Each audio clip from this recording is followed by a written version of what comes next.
Hello everyone, welcome to this video. My name is Sunny Ravel and I'm excited to teach you about a major part of the FBLA Data Science and AI curriculum, which is data literacy and foundations. So further ado, let's jump right into the video and I'll be covering all sorts of topics and everything you need to ace this part of the test. Alright, so let's start with portion number 1. So I've broken this unit or this section of the test into 7 key portions. So we're going to start with the first one. So the question here is, what is data science? And the answer to that is data science is essentially all about extracting knowledge and insights from data. And it's a combination of 3 main fields or things in general. This includes statistics, which is for data scientists to understand the data and quantify uncertainty. And then there would be computer science, which is one of the more obvious parts of data science. It's about writing code, managing data, and building models. Then there is domain knowledge. So domain knowledge is a little more broad compared to statistics and computer science. It's more about understanding the context of the data and where it applies. For example, it could apply to business, biology, finance. And another key thing in this area is asking the right questions. So that is the first part of the data literacy and foundations part. Now we're going to move on to part 2. So part 2 is, the goal of part 2 is to describe the differences between structured and unstructured data. So we've split it into 2 things, structured and unstructured data. And structured data is highly organized data. A good way to think about this is data that can fit into a spreadsheet, an SQL database. In regards to SQL, we will be talking about that in another video, as well as a customer form. So these are all examples of structured data, and it is highly organized. So it's something that programmers and data scientists can use to properly analyze data. Then there's unstructured data, and this pretty much just contrasts structured data. It has no format. It's pretty much just, think of it like a messy backpack. It has all sorts of stuff in it, but it needs to be reorganized to actually understand. So some examples of this would be text in an email, social media posts, and these 3 are extremely important. Images, audio files, and videos. These are unstructured because of how unorganized they are. They have so many pieces of data associated with them, which makes them unstructured, and they need to be restructured to be understood by an AI model. Alright, moving on. Identifying numeric and categorical data points. So essentially we will go over the types of data and their subtypes. So starting off, we will cover numeric or quantitative data. If you've taken AP Statistics or are currently taking it, this is something you would have learned about, and essentially it's data that represents a measurable quantity. So essentially it's just a number, but this number can be split into two types or subtypes. And the first type would be discrete. So discrete data or discrete numeric data would be countable, whole numbers. So if you think about it like this, let's say it's the number of students. You could have 1 student, 2 students, 3 students. But what can't you have? You can't have 2.5. You can't have 1.7, other decimals, right? So essentially, discrete is countable numbers you can count with which exclude decimals and other numbers in between these integers. So that's 1, 2, 3, 4, so on, so on. These can also be negative. Alright, so continuous. So continuous is data, numeric data that can take in any value within a range. So let's talk a little bit about temperature. With temperature, you could get extremely accurate. You could go from maybe 12 degrees Celsius to maybe like 12.0001 degree Celsius. Oops, that got cut off the page. I'll just move it over here. So you could talk about 12 Celsius and it could have a lot of precision, like this. So there is the precision right there. And this just shows how continuous data works. It can be any value within a range, and it can be highly accurate. For example, this works for time. For time, right? You could have 1 second, but that could also be 1.000. Excuse me. That could also be 1.00000 seconds, and so on and so on, right? So that is going to be continuous data. Now let's talk about categorical data. So what is categorical data? This is also known as qualitative data, or it's data that represents labels, groups, or categories. So some examples of this would be red, green, blue, small, medium, large, yes or no, to be basic. And there are two main types or subtypes in this data, which are nominal and ordinal. So nominal is essentially the random order of data. So this means that the order has no relevance. So I want you to try thinking of an example of data that is categorical and has no relevance. You might think of examples like a list of zip codes or colors in general, since colors don't have rankings. And then finally, there is ordinal categorical data. And here, it's in the name, order matters. So for example, this could be tier list ranking. So you could rate something an A, or a grade, a student grade. So an A is obviously well known to be higher than a B. Therefore, those types of pieces of data are ordinal categorical data. So now let's talk a little bit about a question. What type of data is this? Specify type and subtype. So take a quick minute to look at this and pause the video.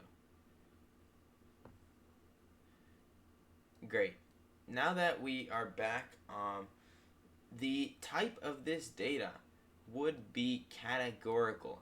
And the question is why? This is because these are categories, these are groups.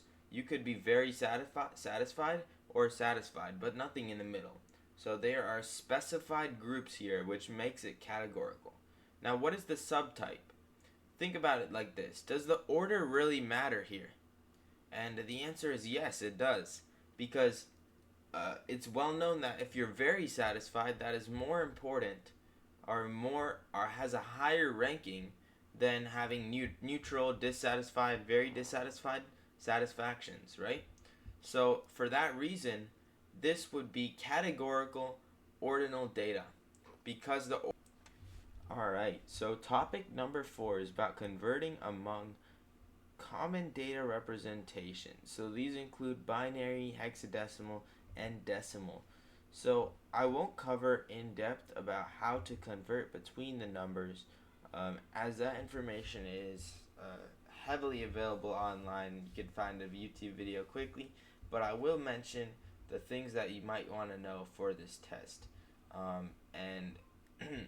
So first of all, let's cover decimals. So decimals are the numbers we use every day. These go from 0 to 9, and we usually see this, and this is how we understand numbers, right? We understand them from 0 to 9.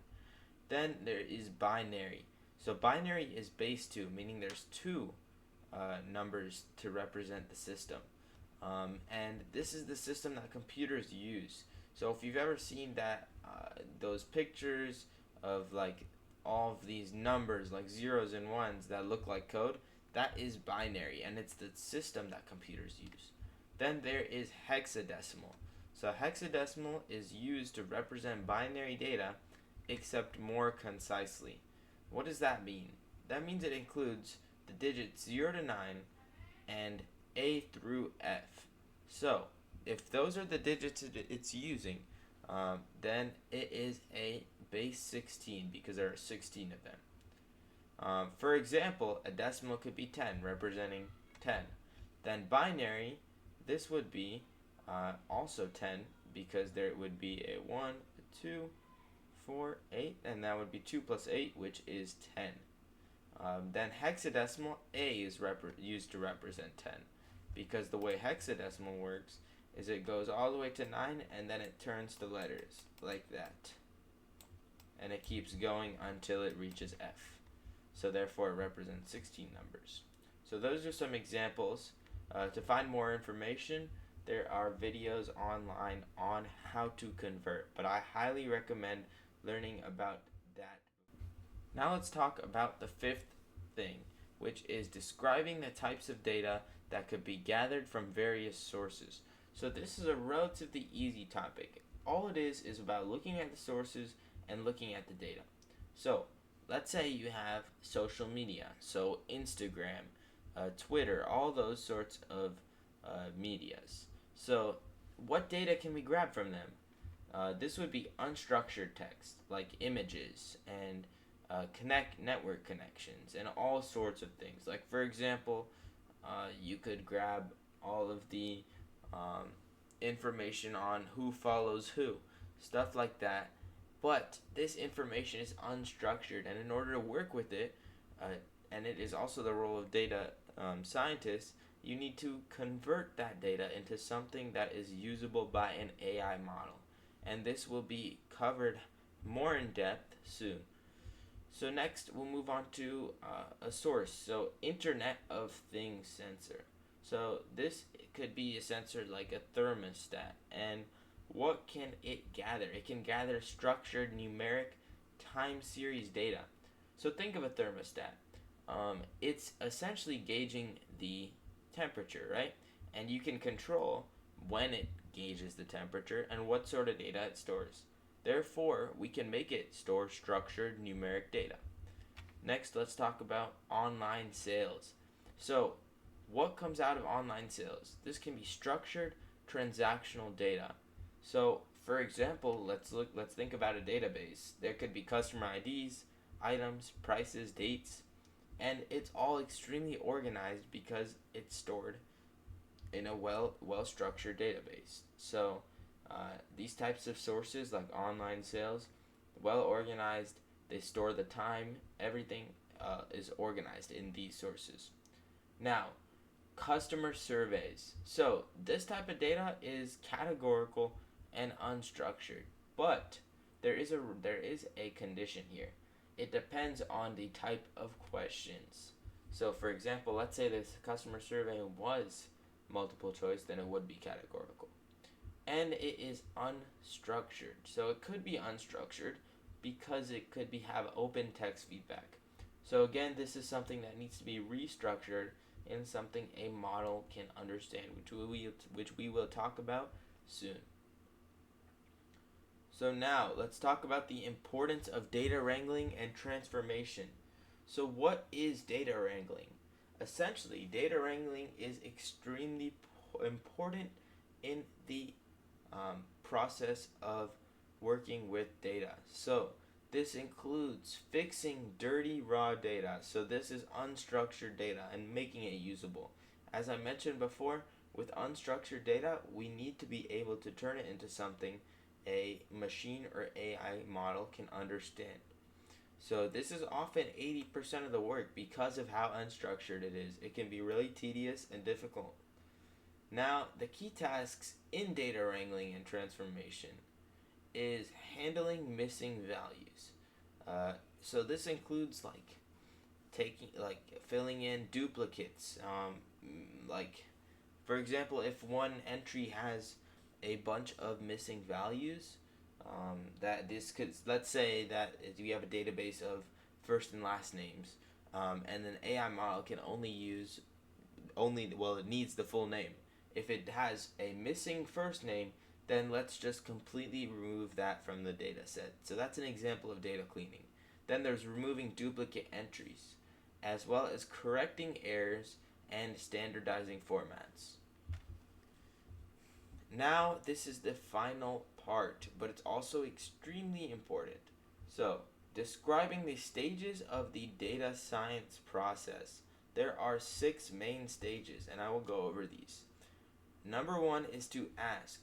So you have a problem at hand, but the first goal is to define the problem and the question that you need to answer. And then the second part is to acquire. So you found the problem. Now how can you address it? The first thing you do after you find that problem is to collect the data from various sources or acquire it. Number 3, as mentioned before, is data wrangling, and this is cleaning and preparing the data. So number 4 is exploring the data. So once you have that clean data, it should be easier to find initial patterns and use statistics and analyzation on the data. So you can visualize the data and find initial patterns. And then we have model. So this is building, training, and testing a machine learning model. And we'll talk more about what a machine learning model is in future videos. Then we have communicate. So communicate is the final step. It's about visualizing and presenting the results to stakeholders, aka those who play a role, whether it's on the inside or outside of a company or idea. Now, a good way to think about it is all apes prefer eating mango chunks. Now, the A represents ask, acquire, process, explore, model, and communicate.